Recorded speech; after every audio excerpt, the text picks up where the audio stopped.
விஜய் டிவியில் இன்னைக்கு வரைக்கும் ரொம்ப சக்ஸஸ்ஃபுல்லாக போயிட்டுருக்க சீரியல் அப்படின்னாலே அது தமிழும் சரஸ்வதியும் சீரியல் தான். இந்த சீரியலில் ட்விஸ்ட்டுக்கு பஞ்சமே இருக்காது அப்படின்னு தான் சொல்லணும். இந்த நிலையில் இப்போ இந்த சீரியலை கம்ப்ளீட் பண்ண போகிறாங்களாமா. இதுக்கு பதிலாக இன்னொரு சீரியல் வரப்போகுது அப்படின்னு சொல்லிட்டு அஃபிஷியலாகவே கன்ஃபார்ம் பண்ணியிருக்காங்க. தமிழும் சரஸ்வதியும் சீரியலில் கிட்டத்தட்ட முடிகிற ஸ்டேஜில் தான் இருக்குது அப்படின்னு சொல்லணும். ஏன்னா இப்போது அர்ஜுன் கூட இவ்வளோ நாளாக இருந்த அவங்க மாமாவே அர்ஜுனுக்கு எதிராக திரும்பி அவரை கொலை செய்ய முயற்சி பண்ணியிருக்காரு.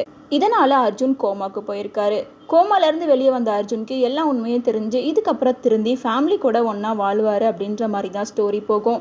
இதற்கிடையில் தமிழுக்கு ஆக்சிடெண்ட் ஆகி அவருக்கு குழந்தை பிறந்திருக்கு அப்படின்ற மாதிரி ஒரு பிக்சர்ஸ் கூட ஷூட்டிங் ஸ்பாட்டில் இருந்து அப்டேட் பண்ணியிருந்தாங்க. இந்த நிலையில் இந்த வாரமே இந்த சீரியல் கம்ப்ளீட் ஆயிரும் அப்படின்னும் இதுக்கு பதிலாக புதுசாக ஒரு சீரியலை லான்ச் பண்ணுறதா இருக்காங்களாமா. அந்த சீரியலோட டைட்டில் கூட பனி விழும் மலர் வனம் அப்படின்னு ஸ்டார்ட் ஆகுது. மேலும் இந்த சீரியலில் ஈரமான ரோஜா சீரியலை நடித்து ஃபேமஸான சித்தார்த் கூட நடிக்கிறார்.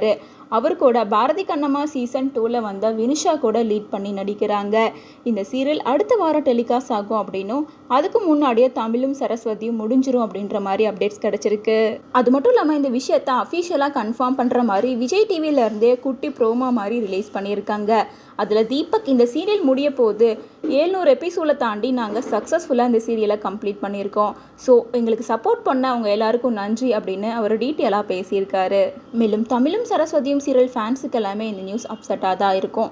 இருந்தாலும் நாங்கள் உங்களுக்கு இன்னொரு சூப்பரான சீரியலை கொடுக்க போகிறோம் அப்படின்னு சொல்லி தான் பனி விழும் மலர்வனம் அப்படின்னு சொல்லிட்டு இந்த சீரியலை ஸ்டார்ட் பண்ணுறதா இருக்காங்க.